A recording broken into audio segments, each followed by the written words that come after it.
السلام عليكم ورحمة الله وبركاته. أنا كاميليا فريد ودي قناتي. هنبتدي الفيديو بتاعنا بالصلاة والسلام على سيدنا محمد عليه أفضل الصلاة والسلام ونسمي الله. النهاردة بقى أنا قمت ما لقيتش عندي عيش، تخيلوا بقى في البيت ما فيش عيش، ولقيت عندي شوية دقيق بس أسمر. هعمل إيه؟ هاتي يا بت هاتي الدقيق وتعالي نعمل شوية عيش في البيت. هنا بقى أنا نخلت الدقيق، كانوا بصي بالمج العادي كانوا 10 مجات، وحطيت 3 مجات دقيق أبيض. بصوا شايفين اللون ده أصفر يعني غامق، ده أبيض. معلش أنا حطيتهم فوق بعض قبل ما أصور فأنا آسفة معلش. المهم حطيت ال13 مج على بعض ويطلعوا زي ما يطلعوا بقى، ماشي. هنا حطيت نص معلقة ملح، نص معلقة كبيرة أو معلقة صغيرة، وهحط معلقة سكر كبيرة برضو، وهحط باكت خميرة، وكان عندي باكت تاني مفتوح فيه شوية صغيرين كده.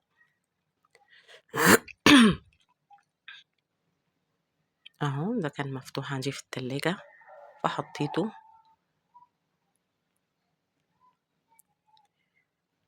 هحط بقى شوية مية فترة زي دمعة العين، لان لو حطيتيها باردة مش هتخمر معاكي بسرعة، طبعا هتاخد وقت طويل جدا جدا جدا، ولو حطيتيها سخنة قوي هتموت الخميرة ومش هتخمر معاكي. طبعا احنا مش عارفين الدقيق هياخد مننا مية قد ايه، فانا ده حوالي لتر اهو. بحط حبة حبة وبعجن،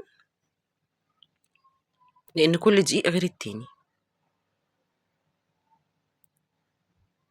في على فكرة دقيق اسمر بيبقى اغمق من كده، اللي هو بيبقى بالردة بتاعته، الحبة الكاملة تقريبا بيسموه الحبة الكاملة تقريبا، لكن ده مطلعين منه الردة. فده يعني انا اختي جايبهولي من البلد عندنا، فقالت لي ان ده اسمه عندهم دقيق ابيض، لكن دقيق الاسمر اللي هو الاسمر قوي اللي بيبقى بالردة يعني، ده بيبقوا نخلينه ومطلعين منه النخالة اللي هي الردة. ممكن تعملي بده وممكن تعملي بده. معلش انا بعجن بشويش لان دي كتير على ايدي، وانتوا عارفين ان ايدي تعبانه.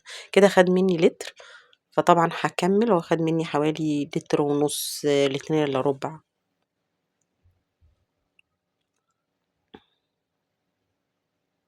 انا كده عجنتها. بصوا هي بتبقى كده طريه كده، ما بتبقاش زي العجينه بتاعت العيش العاديه، لا بتبقى سايله شويه عنها. بصوا بتلزق كده شويه. انا غسلت ايدي طبعا وجيت علشان اوريكم هي بتلزق ازاي. بتلزق شويه يعني، مش بتلزق في الايد قوي، لا بتلزق شويه. دلوقتي احنا يا هتحطي على وشها، هتبلي ايدك وتحطي على وشها ميه كده زي ما انا بعمل، يا هترشي دقيق، اللي يعجبك اعمليه. طبعا الطريقه دي انا واخداها من اختي، انا ما عملتش بيها قبل كده. انا عملت معاكم العيش الابيض العادي. فانا بليت ايدي وبقيت احط كده على وشها ميه، وهغطيها بقى واحطها في مكان دافي. ممكن تولعي الفرن قبلها وتطفيه، هيبقى دافي، وتحطي فيه العجينه بتاعتك وتسيبيه لغايه ما يخمر. او تحطيه في اي مكان دافي عندك بقى. تمام. انا هدهن بقى كده، هي خمرت معايا، هدهن ايدي زيت طبعا. بصي بقى يعني قطعي التقطيعه اللي تعجبك على حسب الحجم اللي انت عايزاه. شايفين انا عاملاها زي البرتقانه كده، حجم البرتقانه، بس طلع الرغيف كبير قوي، ويعني في عيش باظ مني من كتر ما انا مش لاقي حاجه مقاسه، فاهمين؟ فانت ممكن تعملي نص دي، يعني حجم الليمون، عارفين الليمون القضاليا؟ ممكن تعملي حجم الليمونه القضاليا او اكبر منها سن، هيطلع معاكي رغيف حلو. عايزاه صغير يعني قد الليمونه بقى القضاليا كده، تعمليه هيطلع معاكي حلو يعني، مقاسات كويسه. لان انا بسيبه يريح شويه يعني. انا خمرت وهو بقرصها واحطها على دقيق، حطيتها في صاجات كده، وبعدين باسيبها، بامسك بقى رغيف رغيف بعد ما بافرده. بافرد بعد ما باقرصه يعني، باخد واحدة واحدة كده، ابتدي ان انا افردها. هتشوفوا معايا يعني. اهو انا كده خلصتهم. طلعوا حوالي 21 رغيف تقريبا.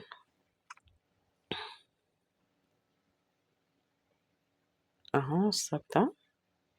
بصوا أنا مقرصاه كبير قوي، يعني ما كنتش متوقعة إنه يطلع مني كده. أهو هاخد بقى أول واحدة أنا قرصتها، هاخدها على دقيق كده وأرش فوقها شوية دقيق.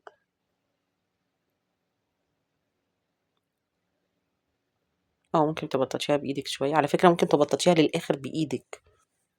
العجينة حلوة جدا جدا، بسم الله ما شاء الله، اللهم بارك يا رب، جميلة جدا. افرضي ما تضغطيش على النشابة، بالراحة، يعني ما تخليش ايدك تقيلة على النشابة وانتي بتفردي.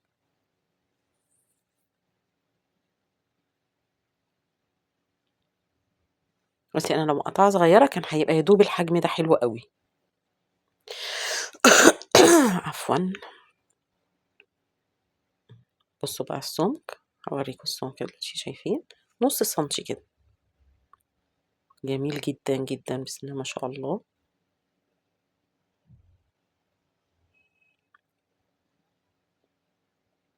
دي تاني واحدة اهي بعملها معاكم، بفردها معاكم.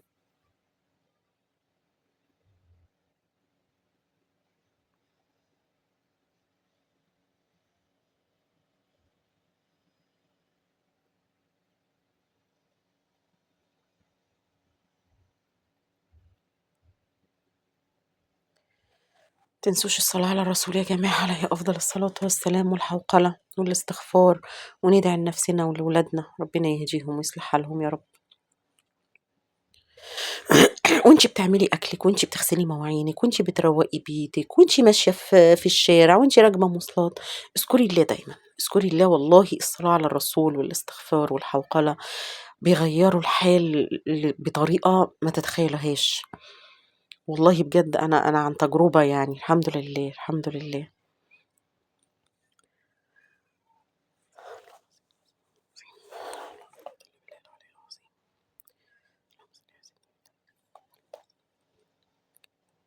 يعني الصلاة الإبراهيمية دي جميلة، واللي ما يعرفش الصلاة الإبراهيمية يا جماعة فايته كتير، اللي هي اللي بنقولها في آخر التشهد.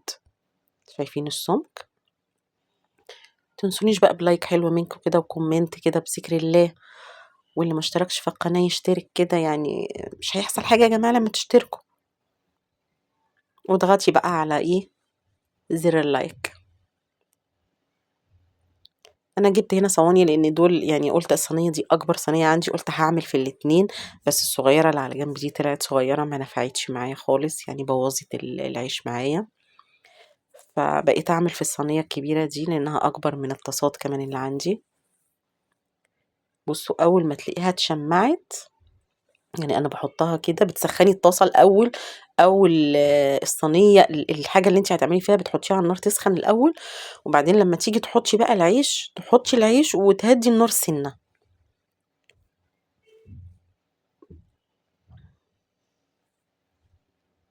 انا بحاول احركه كده.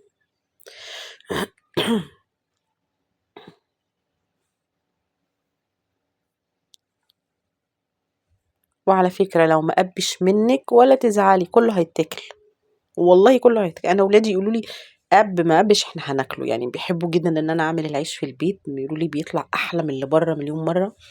بعدين بتلاقي الرغيف كده حلو مليان كده، بيشبع، والله بيشبع، بيلكم. يعني انت لو بتاكلي رغيف ممكن تاكلي نص رغيف، بجد والله والله العظيم بجد، يعني بيبقى حلو كده. الحاجة في البيت خير، والخبيث في البيت ده وريحة الخبيث في البيت مش قادرة اقول لكم، بيبقى خير من عند ربنا والله.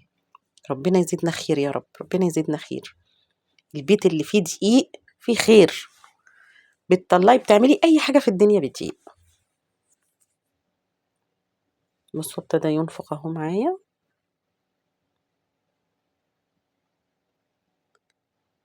اضغطي عليه كده عشان ايه، لو مش ما نفخش بينفخ، ما نفخش خلاص، ولا تحطي في دماغك يعني، هيتاكل.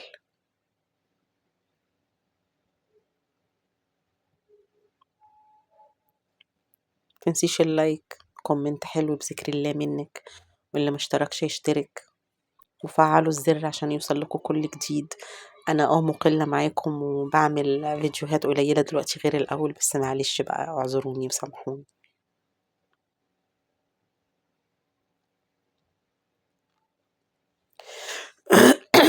ما بتحطيش طبعًا في الصينية، ما بتدهنيهاش ولا زيت ولا أي مادة دهنية ولا أي حاجة خالص، أنتِ بتسيبيها كده، بس أمّا بتطلّعي العيش يعني طلّعتِ رغيف بتقومي ماسحة بمنديل من بتوع المطبخ كده أو بفوطة نضيفة من بتوع المطبخ. أنا باطلّع العيش باحطه على فوطة وأغطيه بفوطة. بُصّوا الرغيف ده اللي أنا باقطّعه قدّامكم ده أنا جرّبته حطيته في صينية دخّلته الفرن، بس طلع اللي على البوتاجاز من فوق أحلى بكتير. بُصّوا، بصراحة العيش تحفة. ده كان رغيف صغير كده، ده أصغر رغيف يعني معايا. ده اللي أنا عاملاه في الطاسة أهو، طعمه أحلى من اللي معمول في الفرن على فكرة. تنسونيش بقى باللايك والاشتراك وكومنت حلو منكم بذكر الله، ويا رب تجربوا الطريقة دي كده وتعجبكم، وممكن تنفع في الدقيق الأبيض عادي اللي إحنا بنستعمله اللي هو بتاع الكيكات بقى والقرص والحاجات دي كلها عادي يعني.